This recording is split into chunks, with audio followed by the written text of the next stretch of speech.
Lent days శిలువ ధ్యానంలో ఈరోజు యేసు శిలువపై పలికిన మొదటి మాట, తండ్రి వీరేం చేయుచున్నారో వీరెరుగురు గనుక వీరిని క్షమించుము. లోకాసు వార్త 23:34. నీతిమంతుడైన నా సేవకుడు జనుల దోషములను భరించి తనకున్న అనుభవ జ్ఞానం చేత అనేకులను నిర్దోషులుగా చేయును అని చెప్పిన యెషయా ప్రవక్త ప్రవచనం కపాలము అనబడే స్థలమందు నెరవేరింది. శత్రువులు క్రీస్తును సిలువ వేశారు. నేరస్తుల్లో ఒక నేరస్తుల్లా వేలాడిన క్రీస్తు హృదయం తనను సిలువకు కొట్టిన వారిని చూసి విలపించింది. వారు తనను ఎంత ఘాటుగా విమర్శించినా, దూషణ పదాలతో ధిక్కరించినా, అనరాని మాటలతో విక్రించినా ఆయన హృదయం మాత్రం కరుణతో నిండిపోయింది. తన బిడ్డలు ఎంత ఘోరమైన నేరాలు చేసినా తల్లిదండ్రుల హృదయం ఆ బిడ్డలను సాధారణంగా చేరదీసుకుని వారి చర్యలను సమర్థించడానికే పూనుకుంటుంది. అంతకంటే ఎక్కువగా ఊహించలేని విధంగా కరుణామైన హృదయం శత్రువులను చూసి ద్రవించిపోయింది. వారిని నిండు ప్రేమతో చూసింది. మండే సూర్యుని ముందు మంచు బిందువులు మటుమాయమైపోయినట్లు ఆయన అపార ప్రేమ జ్వాల ముందు వారి దుష్కార్యములు నిలువలేకపోయాయి. సిలువ మీద వేలాడిన ప్రేమ తపస్వి అజ్ఞానాంధకారంలో కూరుకుపోయిన శత్రువుల దైన్యహీన స్థితిని కనికరంతో చూశాడు. క్రీస్తు ప్రభువు ప్రేమ స్వరూపుడు. ఆయనకు ప్రేమించడం ఒక్కటే తెలుసు. ఎర్ర గులాబీ పూల కుండీలో అమర్చిన లేదా చెత్త కుండీలో పారవేసిన అది సహజ సిద్ధమైన పరిమళాన్ని వెదజల్లుతూనే ఉంటుంది. సుగంధపు చెక్కను అరగదీసే కొద్దీ దాని సౌరభం మరింతగా ఎక్కువగా వ్యాపిస్తుంది.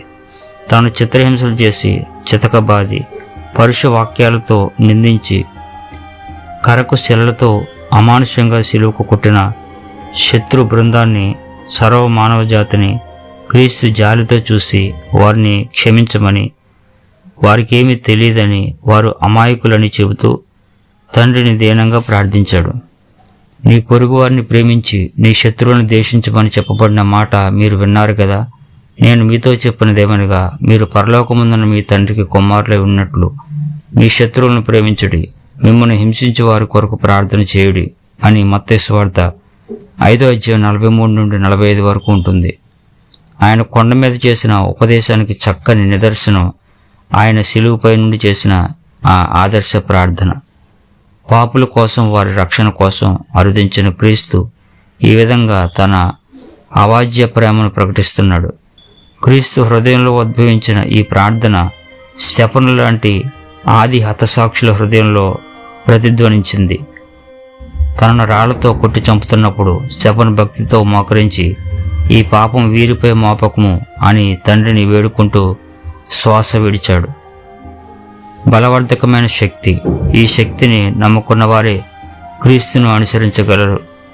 పగకు, ద్వేషానికి, కక్ష సాధింపుకు మనం ఏనాడు లొంగిపోకూడదు.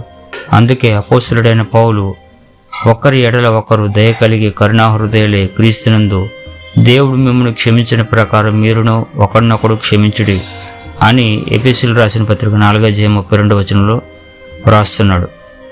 ఎక్కడ ప్రేమ ఉంటుందో అక్కడ ప్రభువు ఉంటాడు. ఎక్కడ క్షమాగుణం ఉంటుందో అక్కడ రక్షణ ఉంటుంది. ప్రార్థన. ఓ క్రీస్తు ప్రభువా, మీరు శిలువలో వేలాడుతూ చూపిన అపార ప్రేమను, క్షమాగుణాన్ని ధ్యానిస్తున్నాము. ఆశ్చర్యచకితులమవుతున్నాము. మీ దాసులమైన మాకు మీ అడుగుజాడల్లో నడిచే భాగ్యాన్ని అనుగ్రహించుము.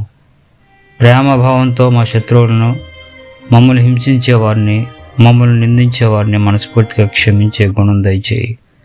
ఆమెన్.